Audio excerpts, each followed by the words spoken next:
ધંધાના 4 stage હોય છે. 90% લોકો તો જાણતા નથી કે ધંધાના આ 4 સ્ટેજ કયા છે. તમે કયા સ્ટેજમાં છો એ જાણવું છે તો આ વિડીયોને છેલ્લે સુધી જોજો, સ્કીપ ન કરતા. તમે તમારા જીવન અને તમારા બિઝનેસના 5 વર્ષ બચાવશે આ વિડીયો. તો લાસ્ટ સુધી જુઓ અને કમેન્ટમાં મને કહેજો કે તમે કયા સ્ટેજમાં છો. એક વસ્તુ તમે વિચારો કે શું તમે તમારા બિઝનેસના માલિક છો અત્યારે, કે બિઝનેસ તમને ચલાવી રહ્યું છે? ઘણા બધા લોકો આઝાદી માટે બિઝનેસ શરૂ કરતા હોય છે. એમને એવું લાગે છે કે ચાલો હું બિઝનેસ શરૂ કરીશ તો હું મારી મન મરજીથી બધું જ કરી શકીશ. જે હું જોબમાં નથી જઈ શકતો, જોબમાં હું નથી કરી શકતો, એ બધું હું બિઝનેસમાં કરી શકીશ. પણ એ લોકોને ખબર નથી કે થોડા જ સમયની અંદર સવારમાં વહેલું ઉઠવાથી લઈને રાત્રે મોડા સુવા સુધી કામ મારે કરવું પડશે. રજાઓની અંદર મારે નહીં આવે, બરોબર છે? તો આ વર્ષો સુધી હજારો બિઝનેસ ઓનરની સાથે મેં કામ કર્યું અને પછી એક વસ્તુ મને સ્પષ્ટ સમજાઈ ગઈ કે સફળ બિઝનેસમેન નું નસીબ કોઈ દિવસ બનતું જ નથી. એક સ્ટ્રક્ચર્ડ પ્રોસેસથી. અને આજે એ ઘણી બધી વસ્તુ હું તમને જણાવીશ અને તેમની અંદર એવા 4 સ્ટેજ પણ હું તમને સમજાવીશ કે રોજના આપણા કામની અંદરથી સમય બહાર કાઢીને લાંબા સમયનું સામ્રાજ્ય બનાવવા આપણે કેટલી મદદ કરવી પડશે. એવા 4 સ્ટેજ વિશે આપણે જાણીએ. જેમાં છે પહેલું કે અહીંયા તમારો મોટા ભાગનો સમય ખરીદી કરવામાં, વેચાણ કરવામાં અને ઓફિસની અંદર આપણા ઓપરેશનલ કામમાં જ પસાર થતો હોય છે. તમે જ વેચો છો, તમે જ સેલ્સ કરો છો અને એકાઉન્ટ પણ તમે જ જુઓ છો અને ગ્રાહકોને તમે જ હેન્ડલ કરો છો અને કદાચ જ્યારે જરૂર પડે ત્યારે ડિલિવરી પણ તમે જ કરવા જતા હશો. નાની ટીમ છે છતાં તમારી પાસે હરેક નિર્ણય તમારા વગર થતો જ નથી. તમે બિઝનેસ ચલાવતા નથી, બિઝનેસ તમને ચલાવે છે. આ વસ્તુ તમે સ્પષ્ટ સમજી લેજો. અને પહેલા સ્ટેજ એનો હેતુ માત્ર એટલો જ હતો કે માર્કેટ, ગ્રાહક અને પ્રોડક્ટ્સને ઊંડાણપૂર્વકથી સમજવી. આપણે એટલા માટે અને હવે આપણે સ્ટેજ 2 તરફ જઈએ. Manage stage system of the king. અહીંયાથી તમારો સાચો ફેરફાર શરૂ થાય છે. હવે તમારું કામ બધું જાતે કરવાનું નથી, પણ સારા અને સાચા લોકો દ્વારા યોગ્ય કામ કરાવવાનો છે. તમારું ફોકસ આ 2 જ વસ્તુ ઉપર હોવું જોઈએ.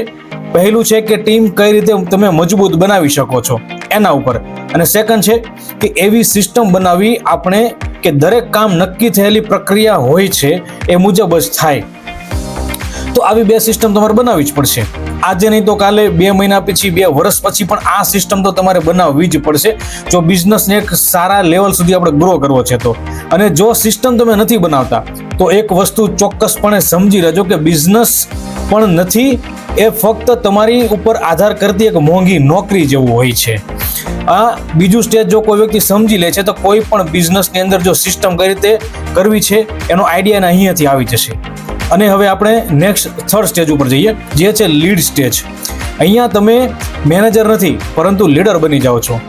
અને અહીંયા તમારું કામ હવે બની જાય છે કે ટીમને મેનેજ કરવાનું નથી, પણ એવા લીડર્સોને તૈયાર કરવાનું છે કે જે આખા વિભાગની જવાબદારી સંભાળી લે છે.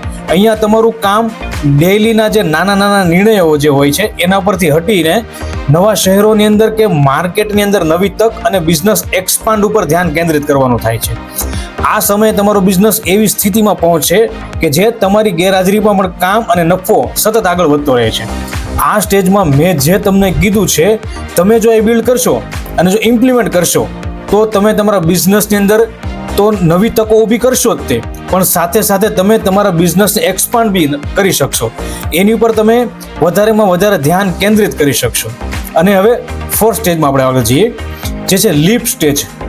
આ લાસ્ટ અને સૌથી મોટો તબક્કો છે. ધ્યાનથી સાંભળજો. અહીંયા તમે કંપની નથી પણ ઘણા બિઝનેસ સાથે એક સંપૂર્ણ ગ્રુપ બનાવવાનું વિચારો છો. અહીંયા એક બિઝનેસ જો તમારું ડાઉન થાય છે તો સેકન્ડ તમારા બિઝનેસને આગળ વધારતો રહે છે.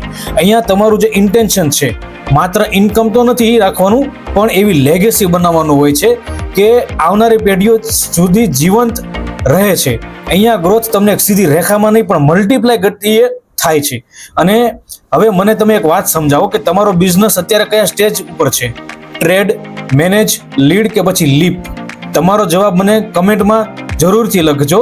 અને આ વિડીયો ઉપયોગી લાગ્યો હોય તો એવા દરેક બિઝનેસ ઓનર સુધી તમે પહોંચાડો જે દિવસભર કામમાં વ્યસ્ત રહે છે પણ ગ્રોથ અનુભવતા નથી. તો આ 4 સ્ટેજ તમે જરૂરથી જુઓ. એક વખત જુઓ, નથી સમજાણું, બીજી વખત જુઓ, નથી સમજાણું, ત્રીજી વખત જુઓ. અને તમે જુઓ, તમે ઇમ્પ્લિમેન્ટ કરશો અને તમારા બિઝનેસની અંદર સતત ગ્રોથ વધતો જ રહેશે. અને તમારા ગ્રુપ્સની અંદર કે તમારા બિઝનેસ ઓનર મિત્રો જે છે એને બી તમે આ વિડીયો તમે સેવ કરો. Thank you so much. આ વિડીયોને ધ્યાનથી સાંભળવા માટે ખૂબ ખૂબ આભાર.